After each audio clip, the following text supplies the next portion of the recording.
Okay, I want to talk a little bit about the Malaysia Flight Airlines that's going on. My name is Charles Martin. I've worked in the airline industry for over 20 years. My A&P license, airframe and power plant license since 1990. ETOPS qualified, run the taxi qualified, board line maintenance for I don't want to mention the airlines, but many airlines, including maintenance control for one major airline. And I believe that the aircraft is not crashed, that has been hijacked. It's an ETOPS aircraft, 777. Malaysia Airlines has not described anything about um, crew members that would have been relieving the other crew members for ETOPS flight that would have might have been jump seating inside the aircraft and doing their background check. It's very easy to hijack this aircraft, just pull the ATC breaker. It happened with Flight 93 with United Airlines during their terrorist attack in 9/11. They pulled the breaker or they shut off the ATC control panel, and which made it go off radar with air traffic control. And they lost contact with them. So pull the ATC control breaker, pull ACARS breaker, which ACARS stands for Aircraft Communication Addressing and Reporting System. It reports what's going on in the aircraft down to the ground, like into maintenance control, mechanically.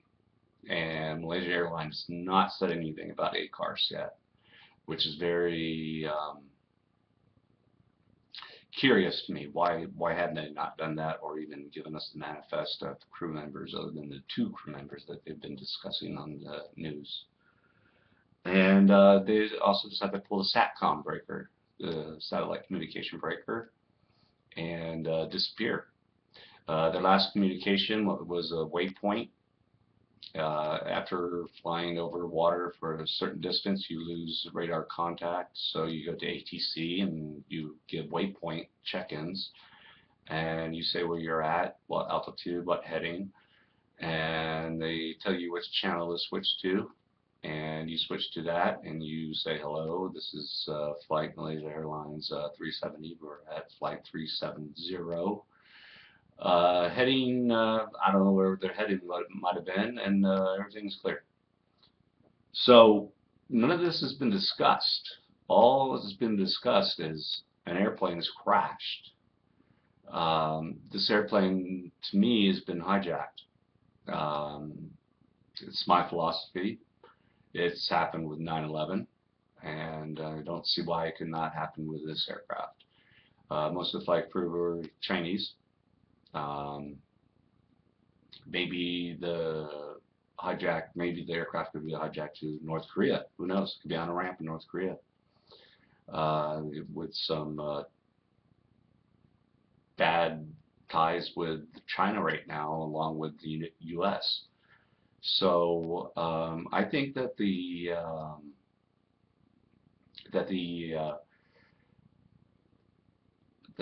investigation needs to go more into the flight crew and see what happened with maybe a possible hijacking, personal hijacking of the flight crew themselves, and taking the aircraft to a certain base, and that's where the aircraft is, and that's why nobody can find it. And it might be revealed in the future. I don't know. Um, but this has been going on for a while. It's now 3 weeks. The emergency locator beacon on the aircraft is starting to die down. It's got another week left on its battery. It's getting really ridiculous. I think Malaysia Airlines and Malaysia is not handling this very correctly.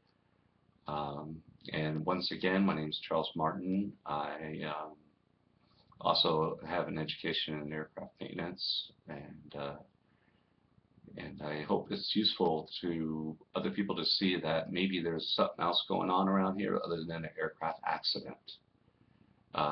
It's very possible, and anyhow, I hope it's very helpful.